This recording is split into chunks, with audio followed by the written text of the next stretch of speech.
Ngayon naman po, pakinggan natin ang mensahe natin. Punong Lungsod, Mayor Vico Soto. Kulang po tayo. Father Melvin, good morning po. Magandang umaga sa ating lahat, lalo na sa ating mga kasama sa JRF. Toda, nasa ng ating mga katoda? Ayan. Sana po ay masaya tayo sa okasyon na ito. Ako po ay nagpapasalamat sa lahat ng mga kasama natin mula sa barangay officials, Congressman Roman, Vice Mayor Dodot, sa buong konseho, pero pati na rin ang ating toro. Nasaan ba ang ating hepe? Hepe, marami. Palakpakan nyo naman ang hepe natin. Talagang tuwing may problemang toda, siyang kausap at kaugnayan natin. Siyempre, laging tumutulong yung mga konsehal din natin. At ito pong projects, tulong ng Engineering Department. Salamat din sa Kato sa pag-organize ng inauguration natin. Maaring itong proyekto na ito ay hindi naman sobrang laki. Ano bang kahaba nito? Nasa 42 meters ang haba ng ating waiting shed. Sa 3 metro ang haba po nito. Siyempre yung fencing natin hanggang dun sa dulo. Pero sabihin natin, hindi naman siya ganun kalaki bilang isang infrastructure project. Pero yung tulong po nito sa ating, pati sa ating mga mananakay, ating mga commuters ay talaga naman malaking ginhawa po ito. Gaya po ng alam ninyo, naabutan po natin ito, medyo masikip. Diba? Pagka nagka-problema isang tricycle sa gitna, wala na, medyo nahihirapan na po ang ating mga driver. Kasi wala ka na, hindi na maka-exit yun hanggang sa dulo na yun. Pero pagkatapos po nun, hindi po tayo nagtapos nun. Pagkatapos nun, medyo nagka-problema na tayo dito. Medyo kinain na yung natin. Kaya talagang nakita natin unsafe. Medyo delikado na. Dumaan ng bagyo. Medyo nakita natin yung kahinaan ng struktura. At kaya gumawa po tayo ng programa. At syempre, dahil alam niyo naman po, ang floodway, proyekto ng nasyonal yan. So syempre, nagpaalam pa tayo. Nagpaalam pa tayo sa nasyonal na pamahalaan. Pwede man naming galawin to kasi may structural na gagawin ang una naman po talaga dito yung kaligtasan. Bago pa natin pag-usapan yung terminal o siyempre kaligtasan. Hindi naman po konti ang dumadaan dito. Kaya kailangan safe na safe po at matibay ang struktura natin. At siyempre, pagkatapos ng matibay na struktura, gawin natin yung disenyo na makakatulong hindi lang sa driver, kundi sa lahat ng dumadaan po dito. Mula sa mananakay hanggang sa mga dumadaan po dito sa West Bank. At sana ay maayos po. Talagang po ito. Nasa lang naman po ito.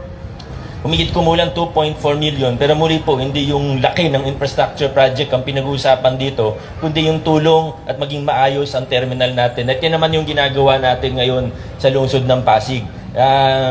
Siguro medyo naiinggit yung ibang toda na hindi pa masyado maayos yung sakayan.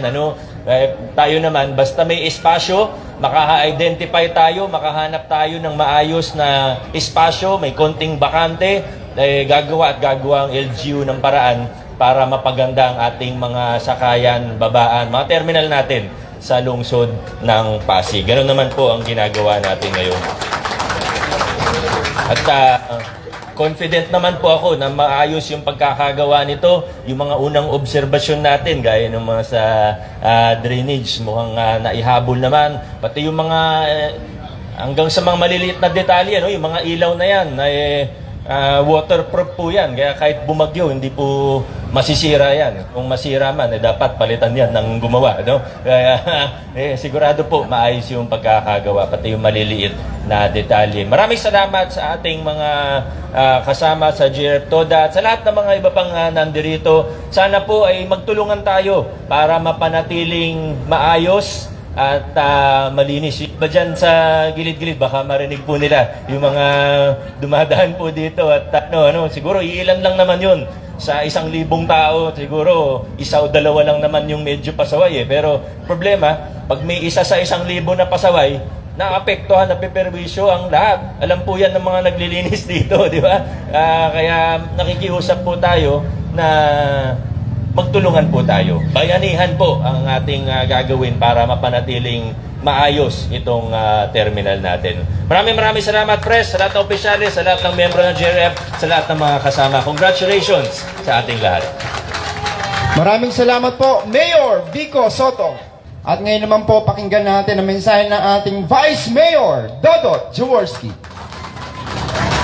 Isang magandang umaga po sa ating lahat. Congratulations po sa JRF Toda. Napakaganda ng inyong bagong waiting shed at syempre yung anyong pilahan. Malaking bagay po ito, hindi lamang sa hanay ng 3 gulong pero pati sa ating mga mananakay.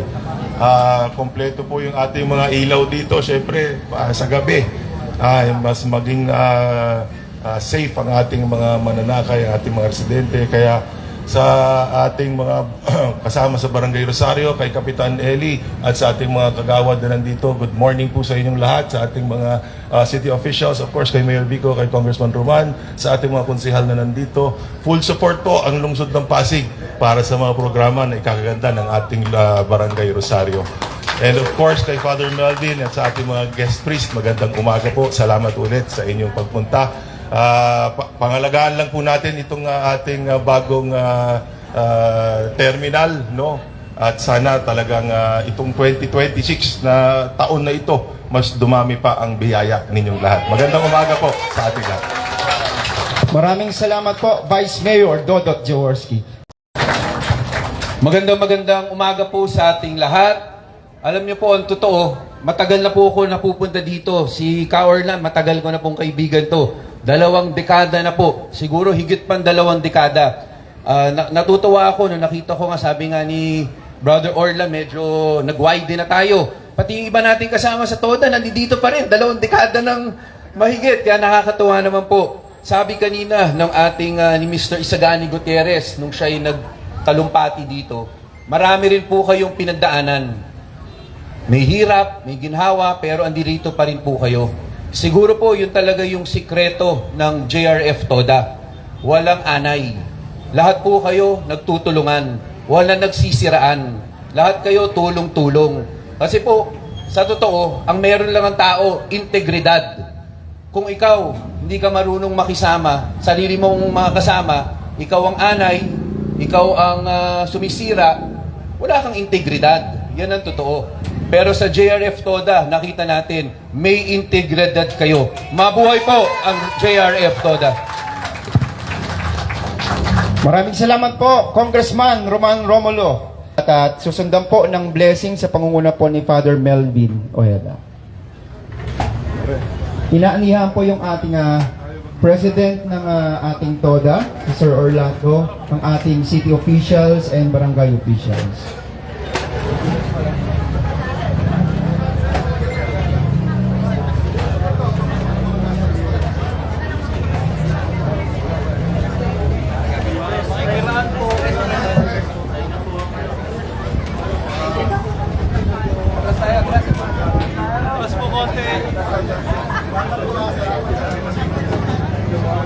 Alright.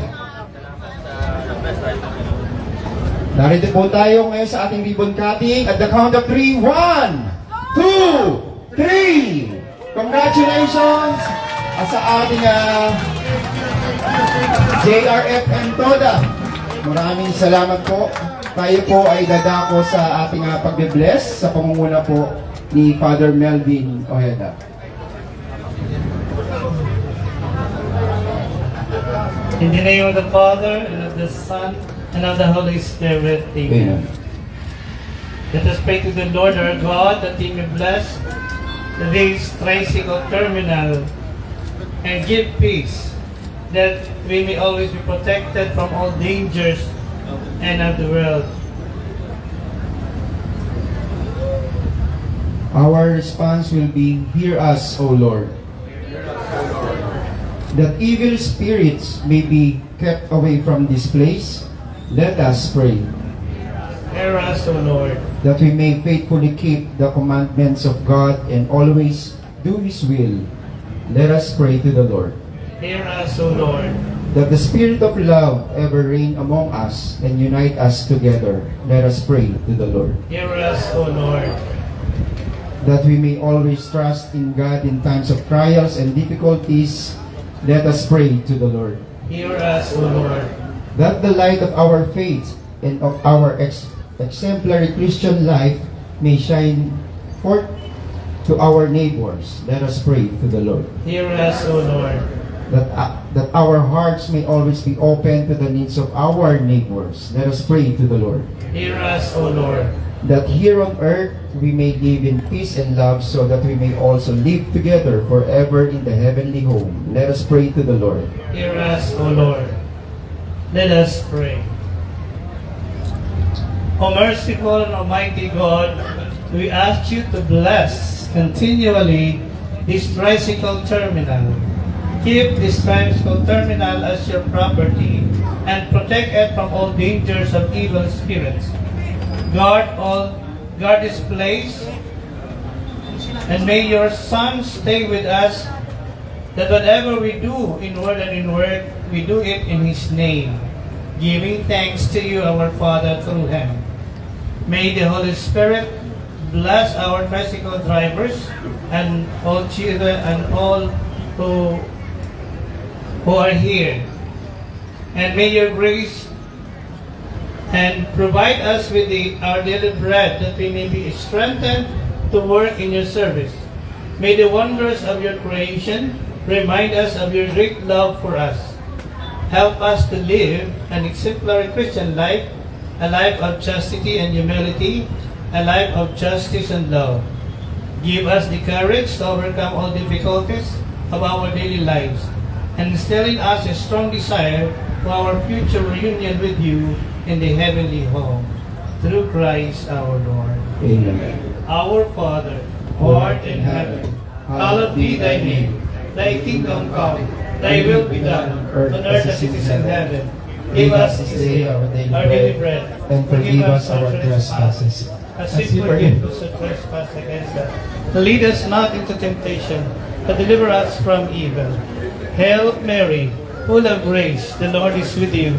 Blessed are you among women, and blessed is the fruit of thy womb, Jesus. Holy Mary, Mother of God, pray for us sinners, now at the hour of our death. Amen.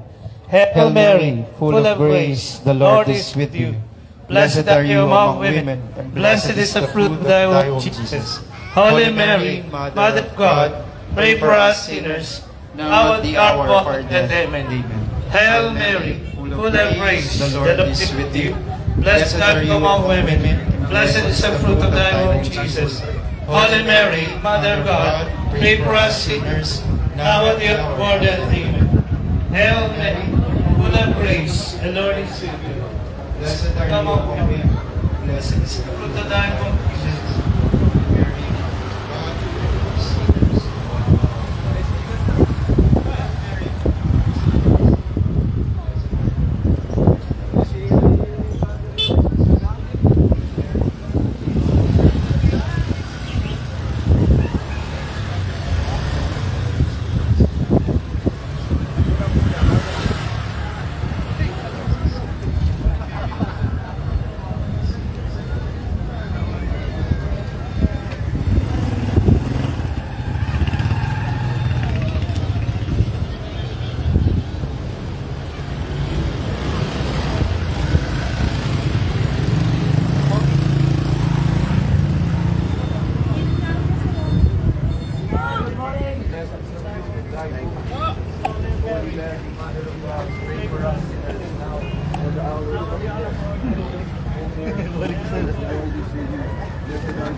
Holy Mary, Mother of God, pray for us sinners, now and at the hour of our death. Sweet Mary, full of grace, the Lord is with you. Blessed art thou amongst women, and blessed is the fruit of thy womb. Holy Mary, Mother of